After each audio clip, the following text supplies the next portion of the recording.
Assalamualaikum, halo, kami dari Angkatan 57 Kelompok 3.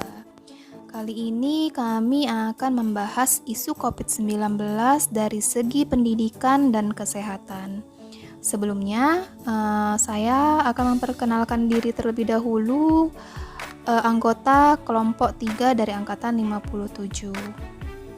Anggota kelompok kami terdiri dari Febri Susanti SKM, Francisca Alemina Barusinaraya SPD, Frans Kristi Ergilstang SPD, Gusma Rahmayani SPD, Francisca Aroniati Baruginting SAG, dan Fitri Kamelia Hutapea SPDI.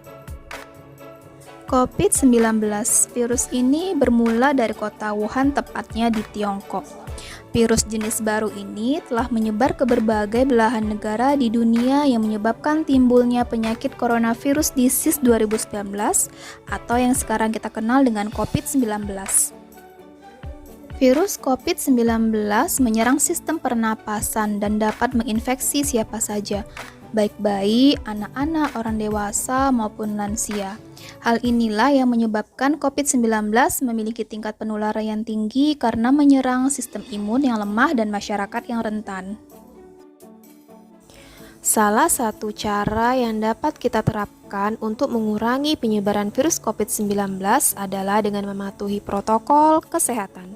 Adapun tahapannya meliputi 5M. Yang pertama, memakai masker, kedua, menjaga jarak, ketiga, mencuci tangan dengan sabun di air mengalir, 4, menghindari kerumunan, dan 5, mengurangi mobilitas.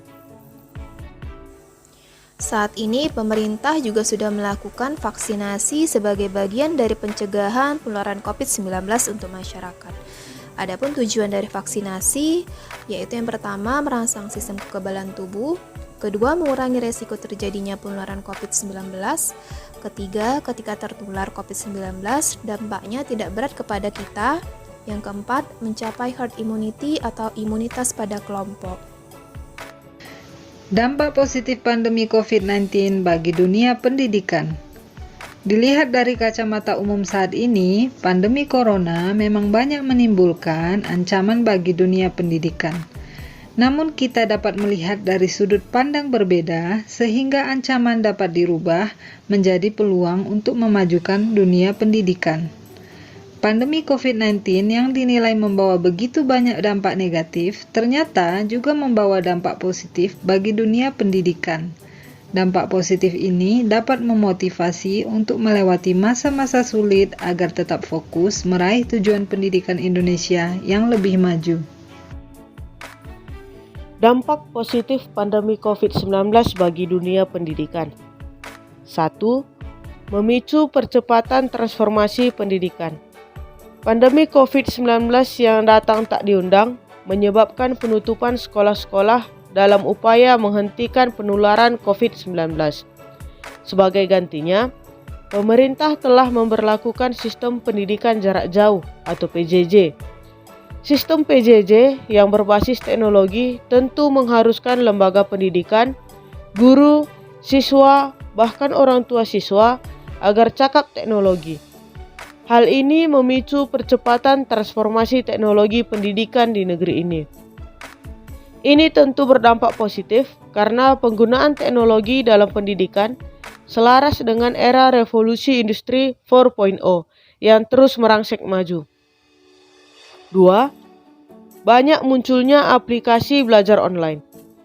Percepatan transformasi teknologi pendidikan karena pandemi corona membuat berbagai platform meluncurkan berbagai aplikasi belajar online guna mendukung PJJ. Banyak munculnya aplikasi belajar online membuat belajar dari rumah saja tetap dapat dilakukan dengan efektif. Aplikasi-aplikasi belajar online dikembangkan dengan menyediakan fitur-fitur yang memudahkan dalam melakoni belajar online.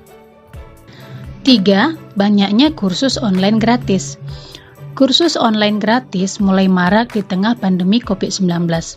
Banyak lembaga bimbingan belajar memberikan kursus online gratis atau ada yang memberikan dengan potongan harga. 4. Munculnya kreativitas tanpa batas. Pandemi corona membuat ide-ide baru bermunculan. Para ilmuwan, peneliti, dosen, bahkan mahasiswa berupaya melakukan eksperimen untuk menemukan vaksin COVID-19. Seperti yang dilakukan oleh alumni UGM yang membantu mengatasi kekurangan masker dengan membuat masker yang bisa dicuci ulang. Yang kelima, kolaborasi orang tua dan guru. Selama masa pandemi ini, peserta didik tentu akan menghabiskan waktu belajar di rumah, di mana ini menuntut adanya kolaborasi yang inovatif antara orang tua dan guru sehingga peserta didik tetap bisa menjalani belajar online dengan efektif. Selain itu, kolaborasi yang inovatif dapat mengatasi berbagai keluhan selama menjalani belajar online. Ini akan memberikan dampak positif bagi dunia pendidikan, baik di masa kini maupun masa yang mendatang. Dan yang keenam, penerapan ilmu di tengah keluarga. Saat semua sekolah ditutup dan belajar dari rumah, menjadi kesempatan bagi peserta didik untuk menerapkan ilmu di tengah keluarga, baik hanya sekedar membuka diskusi kecil atau dengan mengajarkan ilmu yang diperoleh kepada keluarga. Ini berperan penting dalam meningkatkan pemahaman peserta didik terhadap suatu ilmu dengan cara aplikasi secara langsung. Ilmu yang diaplikasikan secara langsung akan memberikan pengaruh tidak hanya pada yang mengaplikasikan, namun juga bagi yang menerima pengaplikasian. Pandemi bukanlah hal yang dapat menghambat perkembangan pendidikan seperti isu dan berita yang selama ini beredar. Justru dengan adanya pandemi menimbulkan hal-hal baru seperti yang telah dijelaskan sebelumnya, baik dari bidang kesehatan maupun pendidikan. Setelah berakhirnya pandemi, diharapkan pendidikan tetap berjalan dengan dukungan kemajuan teknologi informasi, bukan kembali pada cara tradisional yang sudah tidak mumpuni untuk menyongsong era globalisasi milenial. Hal ini merupakan bagian dari pendukung perkembangan pendidikan, namun tidak mengesampingkan peran guru sebagai pendidik. Guru selaku pendidik harus memiliki kecakapan dalam penggunaan teknologi, terutama di bidang pendidikan. Sementara dari sisi kesehatan telah berusaha semaksimal mungkin untuk menemukan vaksin demi mencegah penularan virus secara besar-besaran. Sebelumnya jumlah orang yang terpapar begitu tinggi, namun saat ini telah berhasil diatasi secara bertahap. Demikian dengan pendidikan yang diharapkan lebih baik setelah pandemi usai, sehingga kita dapat membantah isu nasional bahwa pandemi merupakan hambatan dan penyebab menurunnya pendidikan di kalangan masyarakat khususnya Indonesia.